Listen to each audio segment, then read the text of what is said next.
We are now going to hear from Kimberly Murray, the Independent Special Interlocutor for Missing Children and Unmarked Graves and Burial Sites associated with residential schools. Please welcome Kimberly.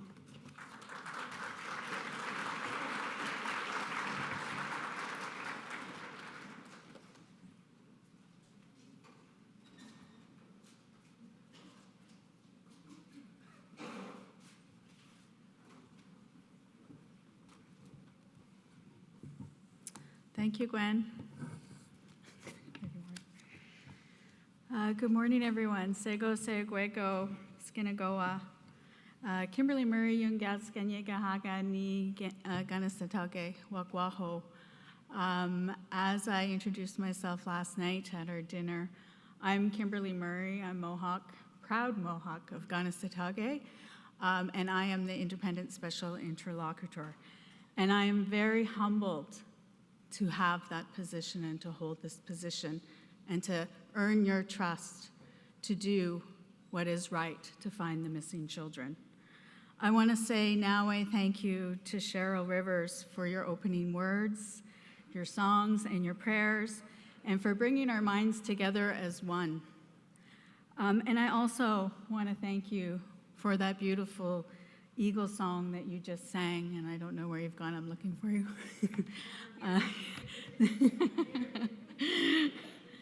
So there you are. Thank you so much for that. I want to say now I thank you to the Musqueam, Squamish, Tsleil-Waututh for their warm welcome to their unceded territory last night, and to thank you all, and to thank all the survivors that are here today that I know have traveled from all over Turtle Island. I thank the survivors for their continued efforts to educate the world about the colonial genocide that happened here in Canada. Without your voices, there are those that would like to pretend nothing happened here in this country. But we know different, thanks to your truths that you have shared and continue to share. As always, I want to recognize the empty chair and the ceremonies that have been conducted yesterday and this morning to invite the spirits of the little children to join us as we gather and share and speak about important ideas and concepts and needs and realities and problems that we are all facing for searching for the missing children. And the empty chair is here to remind us that there's still the little ones, there's still many little ones left to find. Everyone is welcome to offer their medicines to the chair, on the chair or near the sacred chair, and I invite you to offer the prayers for those children. And remember to pray, as I said last night, for yourselves and for the survivors and for all of us that are in the room today. Yesterday, at our dinner, and I hope everyone enjoyed their meal, I briefly spoke about how these gatherings are centered around survivors. And this is why we start the day with survivors, with a survivors panel, and hearing from the voices of those most impacted. I want to say Nawe, to Charlene, to Karen, and to Wilbert for sharing your truths and continuing to share your truth, as I heard about the long journey that you've had in bringing forward the truth so Canada could know what happened to you. And it really tells us and shows us this isn't an academic exercise that we're doing. This isn't an academic exercise, what we're talking about over the next 2 days. These records that we're trying to obtain impact real people, impact real lives, people looking for their grandfathers, their fathers, their children, their missing classmates, community members. This isn't an academic exercise. These records can no longer be held in vaults and held by colonial institutions who control who can see them and access them. As I look around the room, I want to thank each of you for taking the time to join us today and tomorrow. Whether you're a survivor, a family member of a survivor, Indigenous leadership, from a community leading or interested in leading searches and investigations for missing children, an expert on Indigenous data sovereignty, or an archivist or researcher with expertise in archival records. Each of you brings invaluable knowledge to this gathering. May we bear witness to each other and bring together our collective wisdom to address the significant effect and aspect of the search for missing children. As the independent special interlocutor, I am committed to doing my part in supporting the search and recovery of the missing kids, so that their spirits can journey to rest with their ancestors with dignity and respect. There are hard questions that we need to answer. Who are the children that died? What did the children die from? Where are the children buried? And how many little ones died and still are missing? These are the questions that the Truth and Reconciliation Commission started to answer. As most of you know, Volume 4 of the final report of the TRC focuses on missing children and unmarked burials. It contains calls to action 71 through 76 that specifically speak to what is required to identify, locate, protect, document, and commemorate the children and their burials. Immediately following these calls to action is Call to Action 77. It calls on provincial, territorial, municipal, and community archives to work collaboratively with the National Center for Truth and Reconciliation to identify and collect copies of all records relevant to the history and legacy of residential school system, and calls on them to provide these records to the National Center. Right now, the National Center for Truth and Reconciliation houses over 5 million records. They have all the records that the TRC collected and more. Records are important to this sacred work. The TRC recognized this. Records are also important to document the history of the genocide in this country. Records are important because without them, the deniers will continue to deny, and future generations will be led to forget. And when we forget, we are at risk of reoccurrence. Prior to the TRC's final report in 2015, the TRC issued an interim report in 2012. In that interim report, the TRC spoke of the importance of the records. It noted that its efforts to collect documents included the records of at least 88 church archives and as many as 30 or more government institutions. It also noted that the creation of a full record would require the collection of records held by organizations and individuals other than Canada and the churches, such as museums, provincial governments, university archives, and cultural and Aboriginal research centers. At the time of this interim report, the TRC highlighted the lack of the federal government cooperation and the lack of church cooperation. This lack of cooperation resulted in the Truth and Reconciliation Commission having to go to court to fight for those records.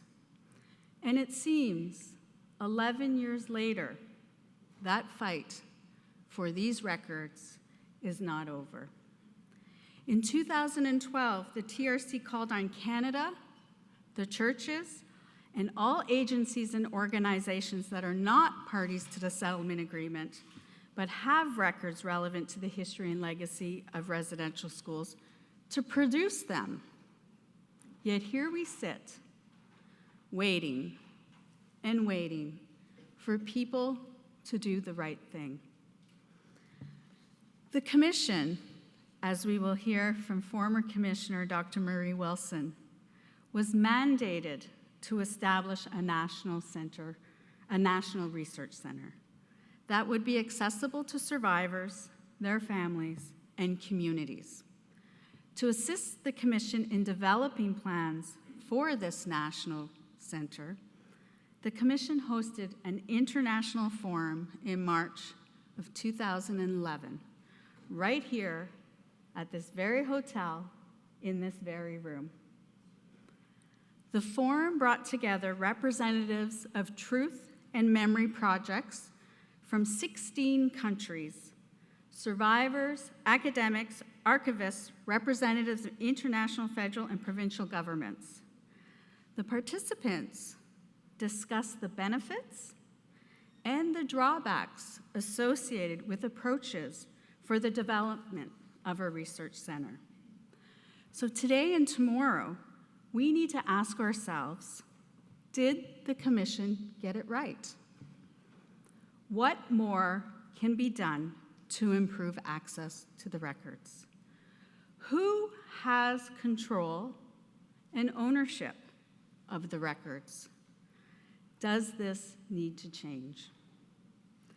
We need to also remember that Canada has international obligations to ensure that victims of genocide and violence have access to information that can help them determine the truth about events surrounding the violations of their human rights. Put simply, survivors have a right to know. This right to know is not only an individual right, it is a collective right.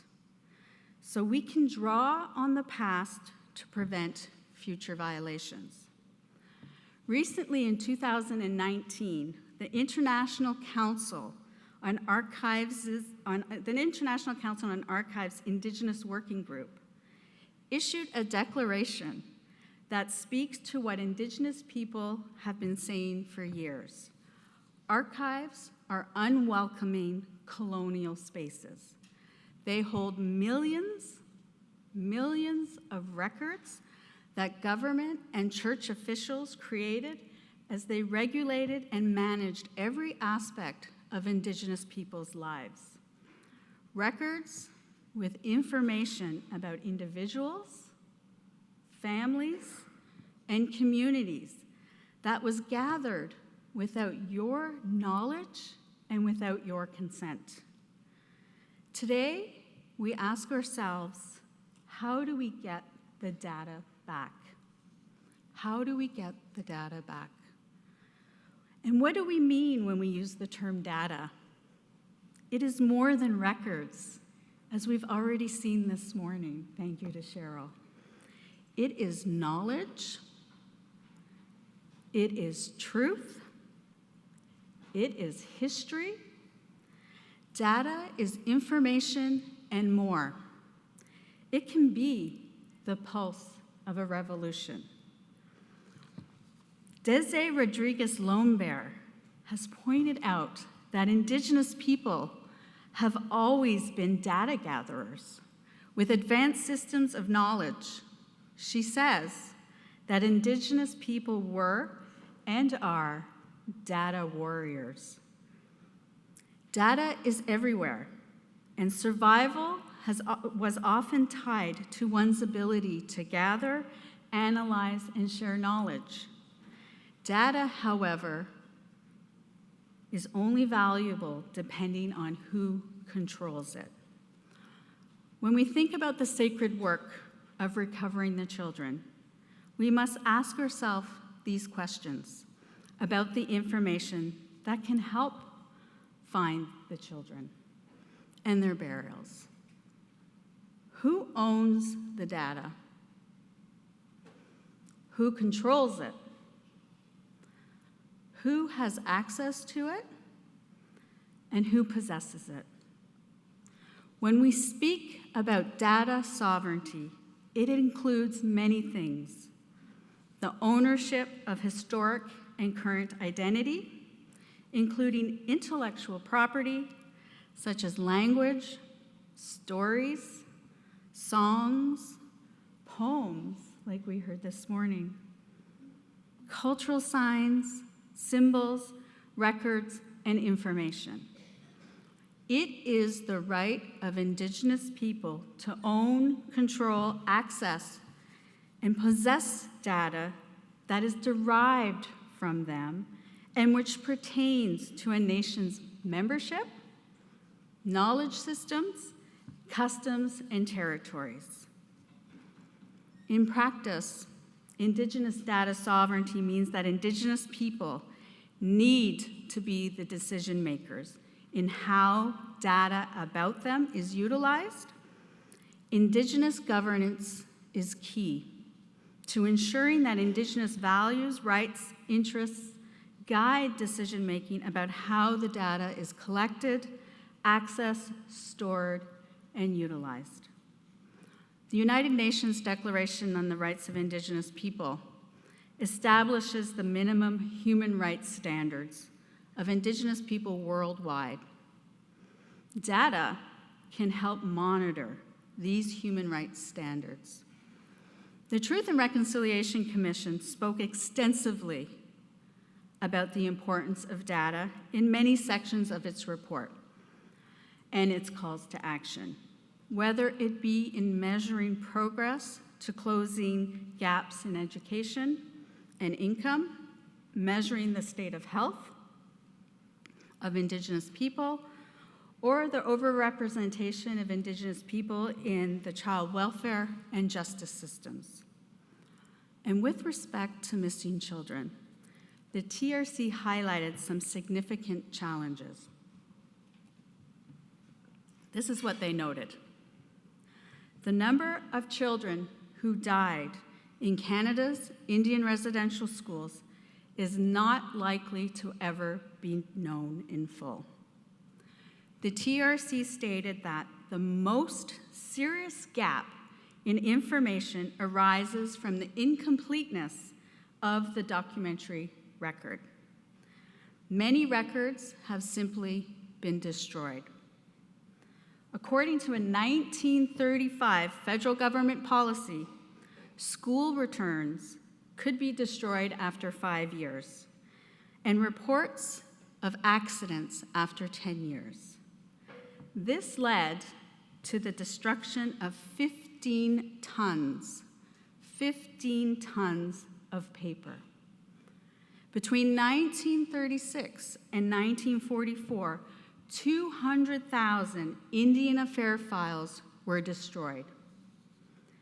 The TRC also noted that health records were regularly destroyed, or if a record still exists, it lacks needed detail.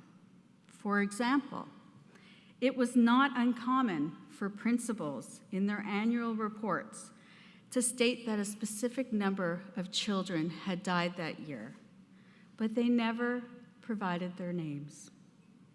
It was not until 1935 that Indian Affairs adopted a formal policy on how deaths at the institutions were to be reported and investigated.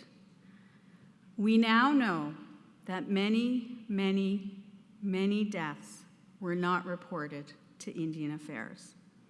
The Truth and Reconciliation Commission located reports of deaths of the children in church records that were not reported in the government records.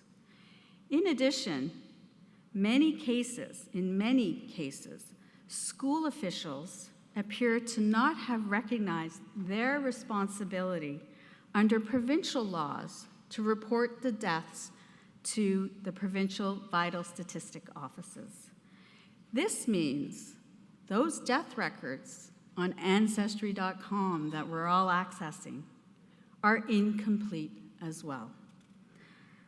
As bleak as this all sounds, we are forever and profoundly grateful to the survivors on the stage, the survivors in this room, and their family members who retained and shared what information they could regarding the missing children. There is nothing more powerful than the first-hand account from the survivors. They are the witnesses themselves. So, as we embark on this important knowledge exchange today and tomorrow, I know that we will be kind to one another, support one another, and always remember those that came before us and those that will come after us.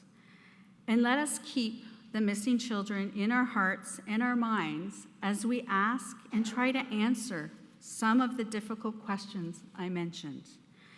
And remember, you, your families, and communities have a right to know. And Canada and Canadians have an obligation to remember. And so with that, I say Nawe, Hai Chapkai, Hai Hai, Marcy, Nakurmik, Merci, and thank you.